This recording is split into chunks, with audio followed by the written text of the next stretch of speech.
چاہے نون لیگ ہو چاہے Peoples party ہو، ان کے مختلف رہنماؤں کی جانب سے بیانات سامنے آ رہے ہیں، جو کہ بظاہر یہ نظر آ رہا ہے کہ جناب اس وقت ماحول چیک کیا جا رہا ہے، اس وقت یہ دیکھا جا رہا ہے کہ اس کے اوپر مختلف سٹیک ہولڈرز کا جو رد عمل ہے وہ کیا ہے۔ سٹیک ہولڈرز کا رد عمل بھی ہم آپ کے سامنے رکھتے ہیں، وہ بھی آپ کو ہم بتاتے ہیں، لیکن اس وقت پہلے یہ ضروری ہے کہ آپ کے سامنے یہ گوش گزار کیا جائے کہ یہ 27ویں آئینی ترمیم آخر کس نمبر گیم کے تحت کس طرح سے حکومت یہ منظور کرا سکتی ہے۔ کیا پیپلز پارٹی کی حمایت کے بغیر یا مولانا فضل الرحمان صاحب کی حمایت کے بغیر یہ ترمیم منظور کروائی جا سکتی ہے؟ یہ بھی اطلاعات ہیں کہ جماعت اسلامی کا بھی رد عمل آ گیا۔ مولانا فضل الرحمان صاحب بھی لاہور کا ہنگامی دورہ کینسل کر کے ہنگامی طور پر اسلام آباد کی طرف روانہ ہوئے ہیں۔ یہاں ان کی کچھ اہم ملاقاتیں ہیں پاکستان تحریک انصاف کے اسد کیسر اور پاکستان پیپلز پارٹی کے کچھ لوگوں کے ساتھ، اور حافظ نعیم صاحب جماعت اسلامی کے رہنما، ان کی بھی سٹیٹمنٹ سامنے آئی ہے، اور انہوں نے یہ کہا ہے کہ 26ویں آئینی ترمیم بھی جناب ہم نے منظور نہیں کی تھی، اور ہم جو 27ویں آئینی ترمیم ہے وہ بھی ہم منظور نہیں کریں گے۔ لیکن سوال یہ پیدا ہوتا ہے جو ایک بڑے ادب کے ساتھ ہے کہ اگر جماعت اسلامی کا پاکستان تحریک انصاف کے ساتھ رابطہ نہیں ہو رہا یا اتحاد نہیں ہو رہا، جو اس وقت پاکستان کی سب سے بڑی سیاسی جماعت ہے، تو اس کے پیچھے وجوہات کیا ہیں؟ حافظ نعیم الرحمان صاحب کو پاکستانی عوام کو یہ بتانا چاہیے کہ کیا وجہ ہے کہ تحریک تحفظ آئین پاکستان کا آپ حصہ نہیں ہیں، کیا وجہ ہے کہ اپنی 1.5 اینٹ کی مسجد آپ خود بنانا چاہتے ہیں، کیا وجہ ہے کہ جب آپ 26ویں ترمیم آپ کو منظور نہیں ہے، 27ویں ترمیم آپ کو منظور نہیں ہے، آپ کا چاہے پارلیمان کے اندر زیادہ کردار اس وقت نہ ہو، آپ کے پاس اسٹریٹ پاور ہے، آپ جلسے جلوس کرتے رہتے ہیں، آپ پاکستان کی ایک بڑی پرانی سیاسی جماعت ہیں، آپ عمران خان صاحب کے ساتھ مل کر باہر سڑکوں پہ نکل سکتے ہیں، مولانا فضل الرحمان صاحب باہر نکل کر جو ہے وہ سڑکوں پر نکل سکتے ہیں عمران خان صاحب اور پاکستان تحریک انصاف کے ساتھ رابطہ کر کے۔ کون سے ایسے عوامل ہیں، کون سے ایسے طاقتور حلقے ہیں جو اس وقت آپ کو عمران خان صاحب کے اور پاکستان تحریک انصاف کے قریب آنے سے روک رہے ہیں؟ اگر آپ کا عمران خان صاحب کی ذات کے ساتھ کسی قسم کا کوئی مسئلہ ہے تو عمران خان صاحب تو جیل میں ہیں، محمود خان اچکزئی صاحب اپوزیشن لیڈر بھی نومینیٹ کر دیے گئے ہیں، تحریک تحفظ آئین پاکستان کے سربراہ بھی وہی ہیں، پاکستان تحریک انصاف نے سارا وزن اسی پلڑے کے اندر ڈال رکھا ہے۔ محمود خان اچکزئی صاحب کے متعلق آپ جو ہے وہ حسن ظن بھی رکھتے ہیں، ماضی میں آپ ان کے سامنے ایک ہی پلیٹ فارم پر بھی رہ چکے ہیں، تو کیوں آپ محمود خان اچکزئی صاحب کی سربراہی میں تحریک تحفظ آئین پاکستان کو جوائن نہیں کرتے اور صرف یہی بیانات اخباری سطح پر ٹی وی کی سطح پر دیتے ہیں؟ جماعت اسلامی کے اوپر سوالات تو یہ بنتے ہیں پاکستانی عوام کی جانب سے کہ جناب ہمیں قبول نہیں ہے، 26ویں اور 27ویں بھی نہیں کریں گے۔ پھر مولانا فضل الرحمان صاحب جو کبھی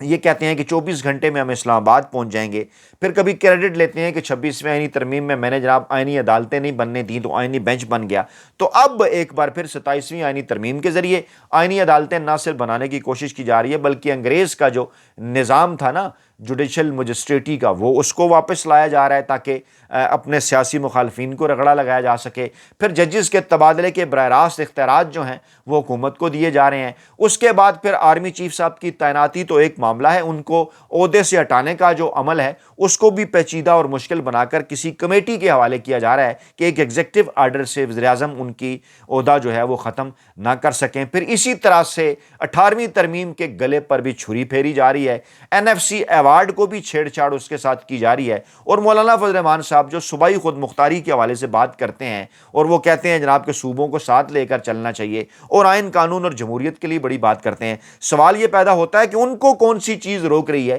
کہ وہ تحریک تحفظ آئین پاکستان کے پلیٹ فارم پر نہ جائیں اور اس وقت پاکستان تحریک انصاف جو کہ سب سے بڑی اپوزیشن جماعت ہے ان کے ساتھ مل کر اس ہائبرڈ نظام اس ہائبرڈ رجیم کے خلاف جدوجہد نہ کریں۔ سوالات تو اٹھتے ہیں نا عوام کے ذہنوں کے اندر کہ کون سے ایسے عوامل ہیں جو مولانا فضل الرحمان صاحب کو اور حافظ نعیم الرحمان صاحب کو عمران خان صاحب سے رابطہ نہ کرنے پر مجبور کر رہے ہیں۔ یہ جو سوال ہے نا کہ یہ رابطہ کیوں نہیں ہو رہا، اس سوال کا جواب مولانا فضل الرحمان اور جماعت اسلامی کو دینا ہوگا۔ کیا جب پاکستان کے آئین کا قتل ہو جائے گا، اس آئین کا کہ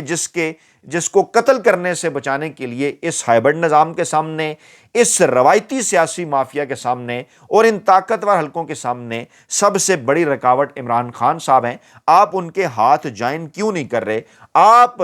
ان کے ساتھ مل کر کیوں نہیں چل رہے؟ اور رانا ثناء اللہ صاحب کہہ رہے ہیں کہ 27ویں آئینی ترمیم کے لیے ہم مولانا فضل الرحمان اور جماعت اسلامی سمیت جو ہے وہ سب کو منانے کا ارادہ رکھتے ہیں۔ اس سے پہلے اسد کیسر روابط کر چکے جماعت اسلامی کے ساتھ، مولانا فضل الرحمان کے ساتھ، کہ آپ آئیں ہمارے پلیٹ فارم سے مل کر پاکستان میں آئین قانون اور جمہوریت کی بحالی کے لیے جد و جہد کریں، لیکن تمام تر کوششوں کے باوجود جماعت اسلامی اور جمعیت علماء اسلام تحریک تحفظ آئین پاکستان کا حصہ نہیں بن رہی۔ اور کیا وجہ ہے کہ اس سے پہلے بھی مولانا فضل الرحمان کو پیپلز پارٹی اور نون لیگ نے منا لیا، اور اب بھی ان کی جانب سے اس بات کا دعویٰ کیا جا رہا ہے کہ وہ منا لیں گے۔ میں نے یہ اتنی لمبی گفتگو اس معاملے پر اس لیے کی ہے کیونکہ پیپلز پارٹی کی حمایت تو ناگزیر ہے ہی صحیح، اس کے ساتھ ساتھ سینٹ کے اندر بھی جمعیت علماء اسلام یا عوامی نیشنل پارٹی کے بغیر یہ ترمیم منظور نہیں کروائی جا سکتی۔ کیسے اس وقت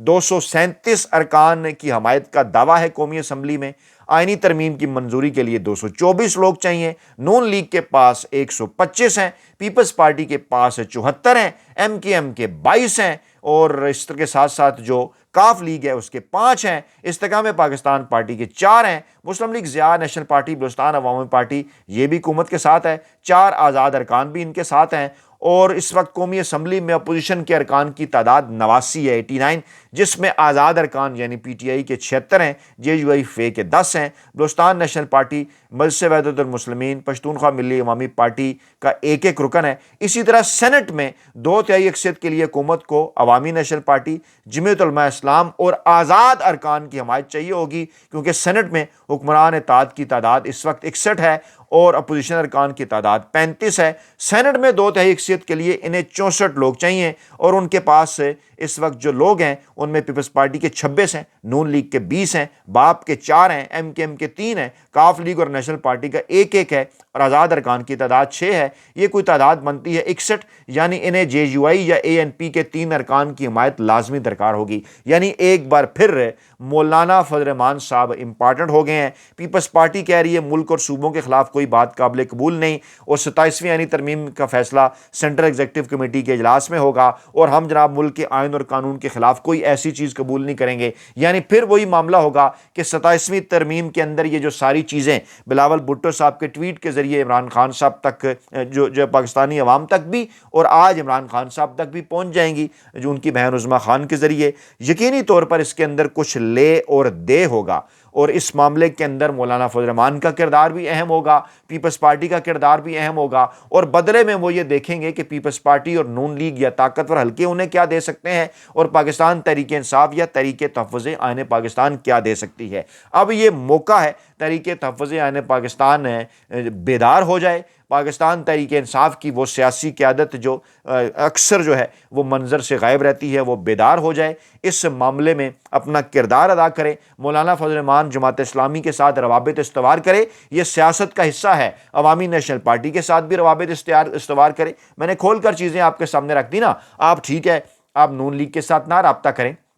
آپ پیپلز پارٹی کے ساتھ رابطہ کر سکتے ہیں۔ بلاول بھٹو زرداری صاحب نے ہماری اطلاعات کے مطابق ٹویٹ ہی اسی لیے یہ کیا ہے، یہ ایک ڈبل گیم ہے جناب آصف زرداری صاحب کی، کہ بلاول بھٹو زرداری کے ذریعے ٹویٹ بھی کروا دیا گیا کہ نون لیگ یہ کرنا چاہ رہی ہے، طاقتور حلقے یہ کرنا چاہ رہے ہیں، ہماری انہوں نے حمایت مانگی ہے، ہم سینٹرل ایگزیکٹو کمیٹی میں جا رہے ہیں، اب آپ بتائیں ہم نے کیا کرنا ہے۔ اب کیونکہ براہ راست پیپلز پارٹی کیونکہ 18ویں ترمیم کا کریڈٹ لیتی ہے، 1973 کے آئین کا کریڈٹ لیتی ہے، تو شاید وہ اب اس ذلت کا بوجھ اکیلے نہیں اٹھانا چاہتی، اس لیے ان کی کیا اوقات ہے کہ وہ انکار کریں۔ صورتحال تو اس وقت ایسی ہے نا کہ جس طرح سے اسٹیبلشمنٹ کے سامنے وہ پھنسے ہوئے ہیں، لیکن اس کے باوجود کیونکہ انکار وہ نہیں کر سکتے، تو یہ بال انہوں نے پاکستانی عوام کے، عدالتوں کے، دیگر سٹیک ہولڈرز کے کورٹ میں ڈال دی ہے کہ آئیں تحریک تحفظ آئین پاکستان ہم سے ملیں، آئیں مولانا فضل الرحمان ہم سے ملیں، آئیں عوامی نیشنل پارٹی بھی ہم سے ملیں جیسے نون لیگ مل رہی ہے، اور اس میں سے کچھ ہم نکالنے کی کوشش کریں۔ اب یہ ایک ایسا موقع ہے کہ جب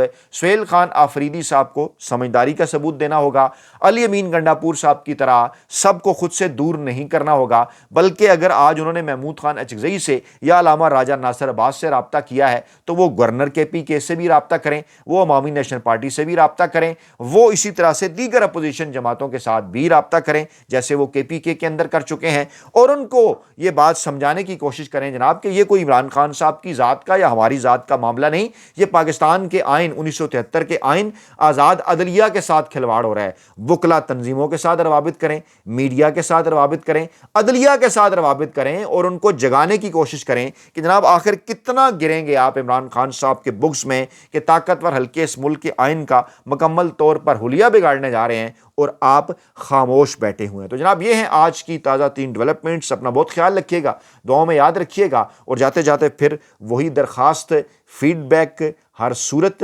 دیجیے تاکہ آپ کے ساتھ رابطے استوار رہیں۔ اپنا بہت خیال رکھیے، دعاؤں میں یاد رکھیے، اللہ نگہبان۔